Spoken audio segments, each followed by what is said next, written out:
이번 시간에는 여러 가지 초콜릿을 만드는 제품의 유형에 대해서 알아보려고 하는데요. 일반적으로 이제 봉봉 초콜릿의 이제 여러 가지 유형으로 보면은 첫 번째로는 이미 가공되어 있는 쉘, 가나슈를 짜 넣을 수 있는 항아리 모양의 쉘을 가지고 하는 방법이 하나 있을 수 있겠고요. 또 다른 한 가지 방법은 어, 그 아크릴 소재의 몰드를 이용하는 방법. 어, 위에서 말하는 쉘 같은 경우에는 모양이 조금 단조롭다는 그런 단점이 있을 수 있지만, 몰드 같은 경우에는 어떤 그 몰드의 모양에 따라서 다양한 디자인을 할 수 있는 특징이 있을 수 있겠습니다. 세 번째로는 이제 디핑을 하는 방법인데요. 디핑은 사각 프레임에 가나슈를 부어서 어떤 그 기타라든가 아니면 재단 칼을 이용을 해서 재단을 해서 디핑하는 방법. 첫 번째 말한 쉘이랑 아니면 몰드를 이용한 방법 같은 경우에는 조금은 좀 그 작업 시간이라든가 그런 것들이 조금 한정적이긴 하는데, 디핑하는 방법 같은 경우에는 엔로빙이라는 기계를 활용할 수 있어서 단시간에 좀 여러 개의 개수를 효율적으로 좀 생산할 수 있는 장점일 수 있겠습니다. 밑에 기타 부분에 보면, 기타 같은 경우에는 이런 위에서 말한 세 가지 방법이 아닌 말 그대로 기타의 방법으로 생산하는 방법인데요. 짤주머니를 이용을 한다든가 아니면 손으로 모양을 만든다든가 아니면은 모양틀로 찍어내서 그 완제품 모양을 만들어내는 유형이라고 보면 되겠고요.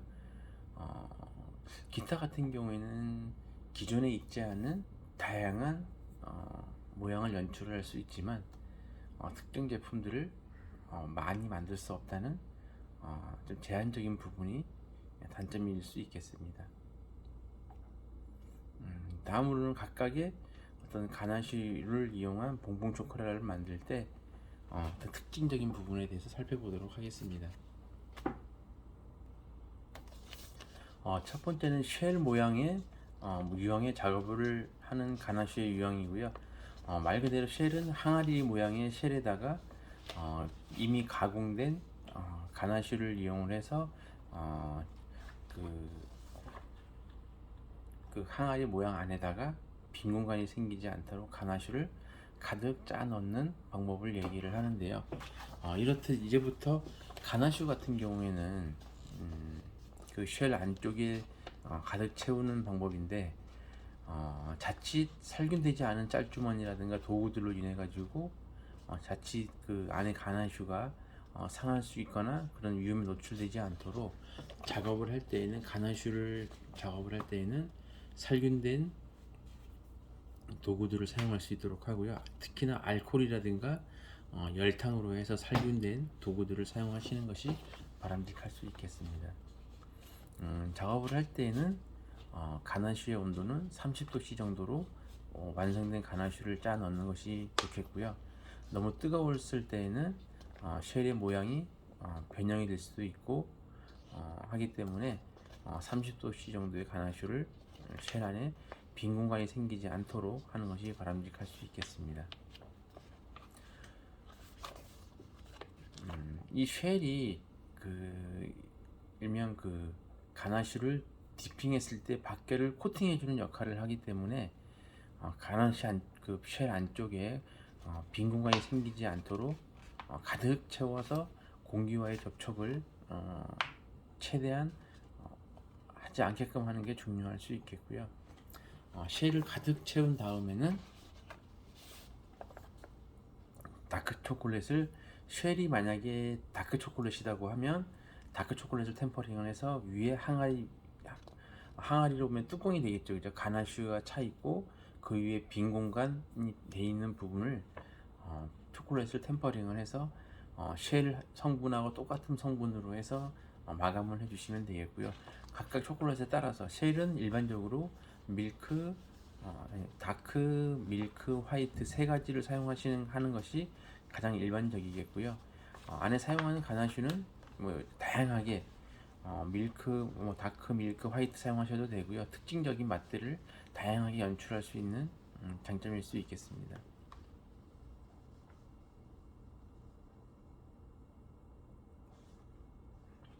다크나 밀크는 거의 디자인이 안에 비슷하니까 혼용해도 사용해도 무방하겠지만, 화이트 초콜릿 같은 경우에는 속에 부분이 비칠 수도 있고, 디핑했을 때 안에 모양이 비칠 수 있기 때문에 가능하면 화이트 초콜릿은 화이트 초콜릿으로만 완성해서 마감하는 것이 좋겠고요.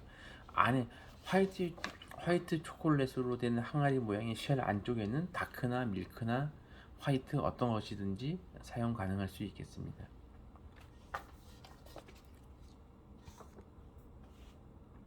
이렇듯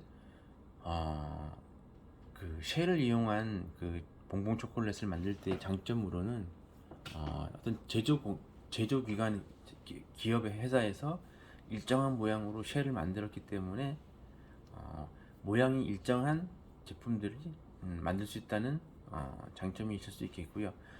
한번 작업이 미리 이루어지기 때문에 생산 효율성이라든가 이런 것들이 작업성이라든가 이런 것들이 향상될 수 있는 장점일 수 있고요.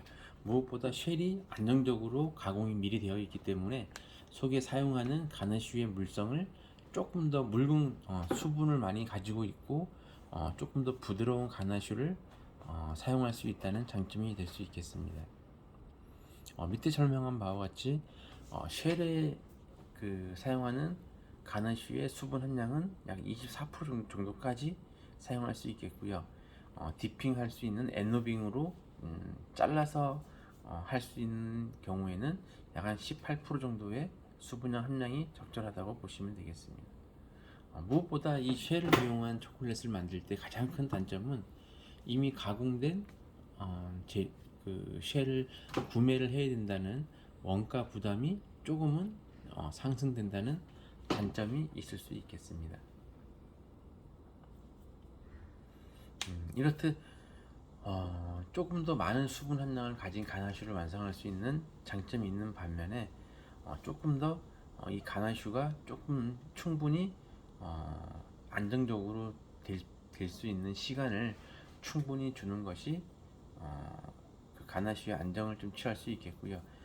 이렇듯 좀 불안정한 상태에서 위에 항아리 윗부분, 뚜껑에 해당되는 부분에 템퍼링을 한 초콜릿을 마감을 했을 때는 초콜릿이 가나슈 속으로 혼입이 된다든가 아니면 불안정해서 테두리 부분에 크랙이 가서 가나슈에 손상이 생길 수 있기 때문에 충분히 쉘 안쪽의 가나슈가 안정적으로 된 상태에서 다음 작업을 진행하시는 것이 바람직할 수 있겠습니다. 이렇게 쉘로 만든 그 봉봉 초콜릿은 뭐 예를 들어서 위의 모양을 디자인을 다양하게 연출할 수 있고요.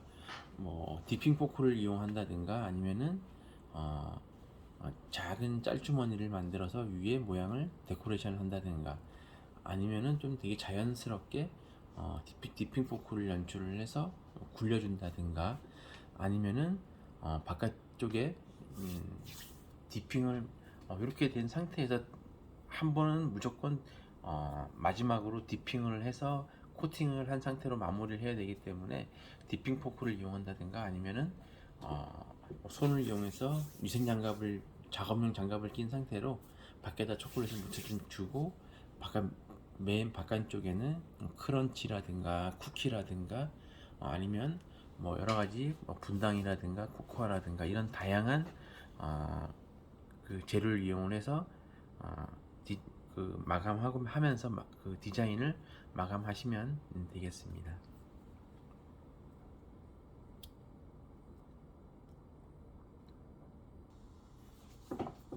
다음은 디핑이나 엔노빙 자동화 기계를 이제 초콜릿에 사용하는 기계 이름을 엔노빙이라고 하는데요. 엔노빙을 해서 작업할 수 있는 방법의 초콜릿에 대해서 설명을 해보도록 하겠습니다. 엔노빙이라는 기계는 어떤 레일 위에 완성된 가나슈를 활용을 해서 좀 유산지 같은 그런 롤지에다가 올려놓고 아래 위쪽으로 템퍼링이 된 초콜릿을 통과시켜서 완성하는 그런 유형의 방법이라고 보시면 되겠습니다. 이렇게 가능한 작업 이유는 안정감이 있는 가나슈의 유형, 예를 들면 두께보다는 좌우의 모양이 조금 더 커서 이 기계를 통과했을 때 모양이 움직이지 않고 그대로 이동할 수 있는 유형의 초콜릿을 이런 엔로빙 작업으로 하시면 조금 더 짧은 시간에 많은 초콜릿을 안정적으로 할 수 있다는 장점이 있습니다. 먼저 이런 디핑을 하기 위한 가나슈를 만드는 과정을 한번 설명해 보도록 하겠습니다. 이런 가나슈의 유형은 사각 프레임, 약 두께가 한 1.5cm 정도 되는 사각 프레임에, 예를 들면 이게 소재가 뭐 아크릴 수도 있고요, 스텐일 수도 있고, 지나치게 두껍지 않은 한 1.5cm에서 1.8cm 두 가지 이상의 맛을 완성을 한다라고 하면 뭐 2cm까지도 무방할 수 있고요. 지나치게 두껍지 않은 프레임을 활용하시는 것이 좋겠습니다. 근데 가나슈를 완성하기 이전에 이 가나슈를 앞면하고 뒷면에 템퍼링이 된 초콜릿을 얇게 그 껍질 역할을 하는 초콜릿을 만들어야 되는데요.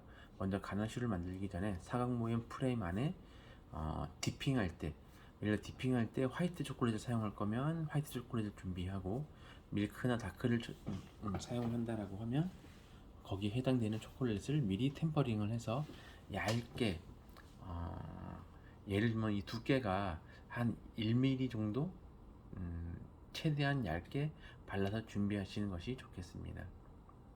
이렇게 바닥에 템퍼링이 된 초콜릿을 얇게 발라서 준비를 하고요. 그 이후에 준비한 초콜릿이 굳으면 그 굳기 전에 위에다가 사용할 사각 프레임을 올려서 준비를 합니다. 이렇게 준비가 되면 그 사각 프레임 속에 들어갈 가나슈를 제조하시면 되고요. 사각 프레임에 들어갈 가나슈는 좌우 밸런스를 감안해서 두께가 일정하게 될 수 있도록 얇은 스파츌라라든가 재단칼을 이용을 해서, 가나슈는 완성이 되고 나면 점성이 있기 때문에 처음부터 끝까지 얇은 스파‌츌라나 재단칼을 이용을 해서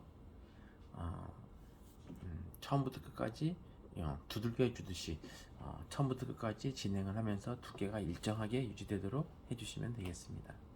이런 하는 방법은 뭐 이게 좀 말로 설명하기가 조금 어려움이 있을 것 같아서 실습 시간에 한 번 더 화면 준비해서 설명해 드리도록 하겠습니다.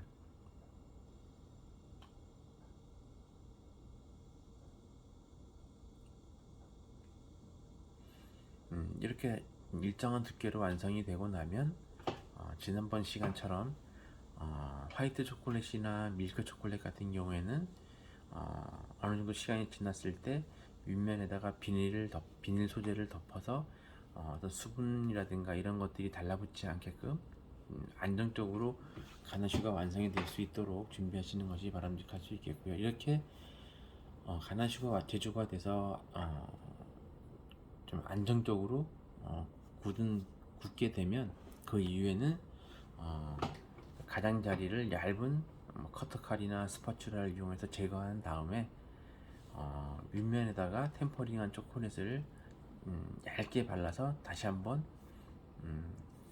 씌워주는 것 작업이 진행이 되어야 되겠고요.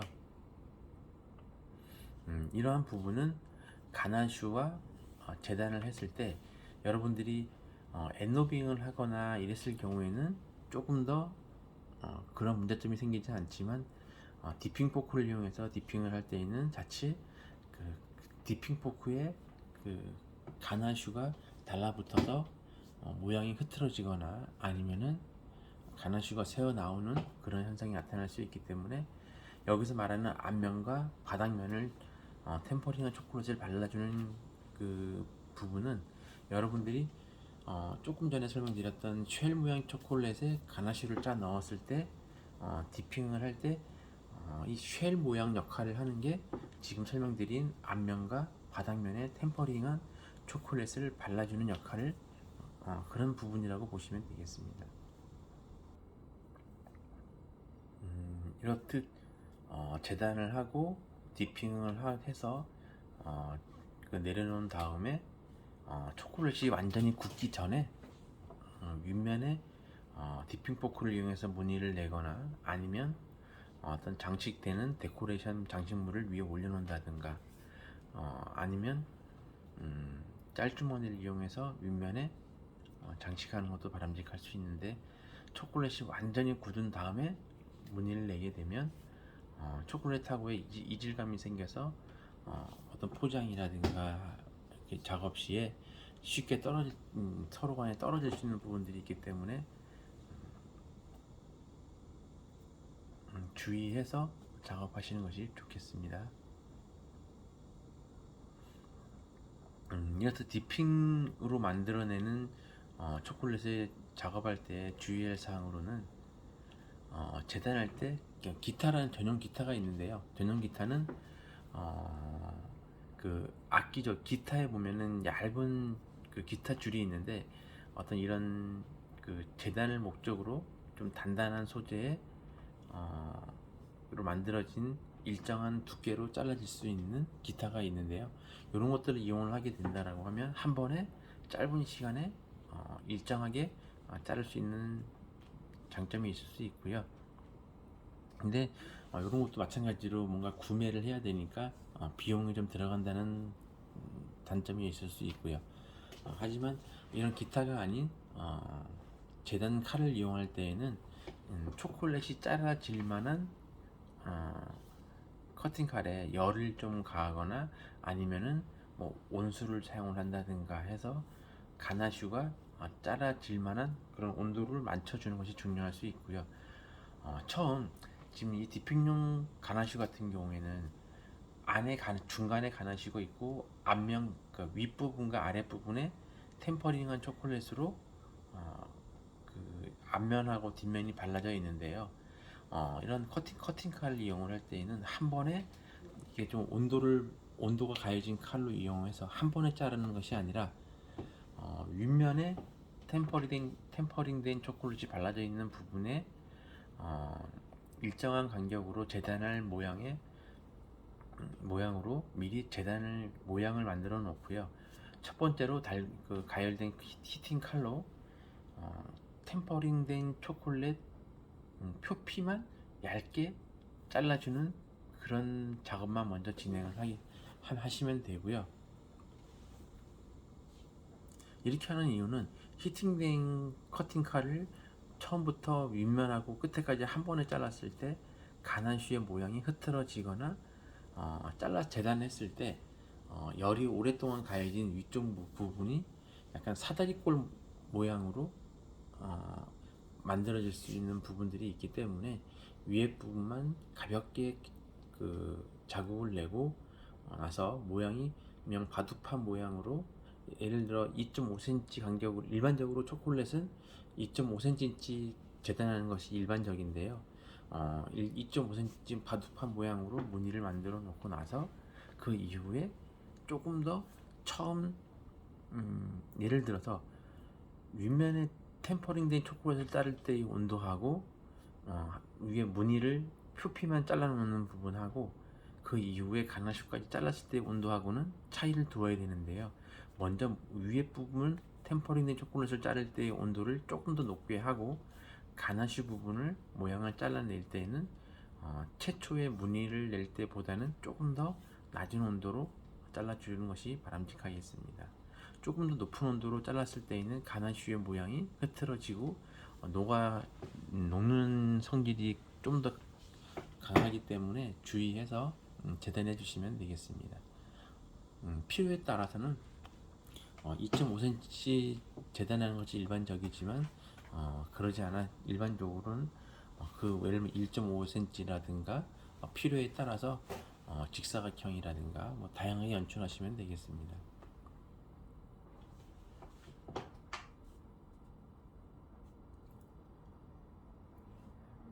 마찬가지로 이 엔노빙이라는 기계도 굉장히 고가의 베이커리에 사용하는 초콜릿을 취급하는 매장에서는 굉장히 좀 고가의 그 기계 중에 하나이기 때문에 마찬가지로 어떤 그 구매에 대한 비용이 발생하는 부분이 있는 부분은 있고요. 이렇게 엔노빙이라는 기계는 밑에 맨 끝에 보시면 엔노빙이라는 기계는 기계가 그 자율적으로 그 녹여진 최초의 50도로 그 가열된 초콜릿을 기계에 넣어주면 이 기계가 자율적으로 그 센서에 의해서 템퍼링을 50, 다크 초콜릿을 사용한다라고 하면 이 다크 초콜릿 50도가 된 거를 이 기계에 넣어주면 이 기계가 자율적으로 알아서 온도를 내리고 올려서 템퍼링이 완료될 때까지 약 한 시간 정도면은 작업자가 코팅할 때 온도를 세팅을 해 주는 역할을 하고요. 그러다 보니까 템퍼링에 소요되는 시간이라든가 아니면 작업에 소요되는 시간 이런 부분들을 충분히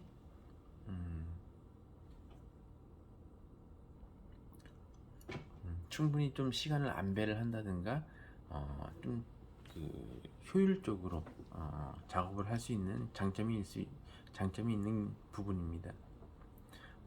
이렇게 모든 것을 엔노빙이라는 기계를 사용하시는 부분은 아니기 때문에 마찬가지로 재단 칼을 이용을 해서 재단을 하고 디핑 포크로 작업을 할 때에는 마치 그 쉘 모양이라든가 이런 것들을 할 때와 마찬가지로 해당 초콜릿을 템퍼링을 해서 일정한 두께로 초콜릿을 점성을 이용을 해서 너무 지나치게 두껍지 않게끔 그, 그 전체적으로 일정한 두께로 코팅하시면 되겠습니다.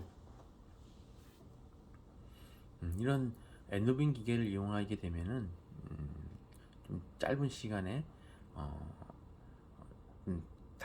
단시간에 똑같은 제품들을 여러 가지 좀 많이 짧은 시간에 대량 생산이 가능하다는 장점이 있을 수 있고요. 또 무엇보다 템퍼링에 소요되는 시간이라든가 템퍼링 이후에 정리해야 될 그런 시간들의 청결 활동에 활용되는 그런 시간들이 좀 단축되고 기계가 알아서 해주니까 그런 부분은 굉장히 좀 효율적이지 않나 이렇게 생각합니다.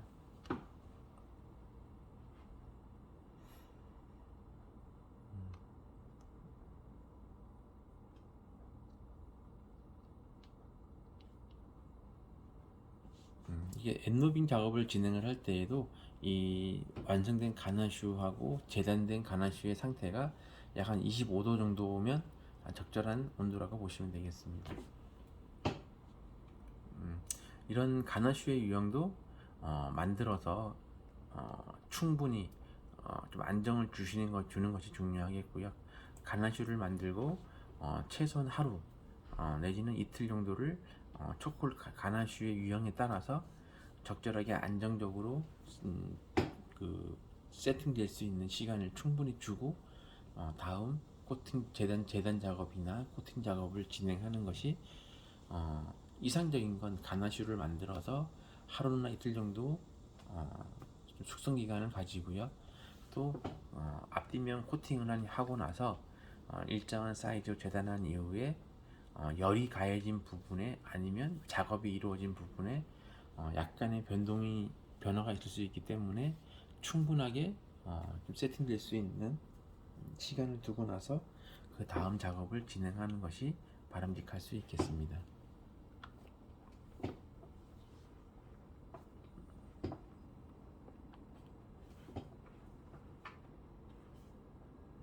이렇게 쉘 모양과 디핑, 엔노빙 작업으로 이루어질 수 있는 초콜릿의 방법에 대해서 알아보았고요.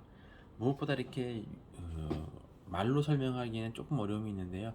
실습 시간에 각각에 해당되는 방법으로 만들어지는 초콜릿들에 대해서는 한 번이나 두 번 정도씩은 실습을 진행을 하면서 조금 더 설명을 드리도록 하겠습니다.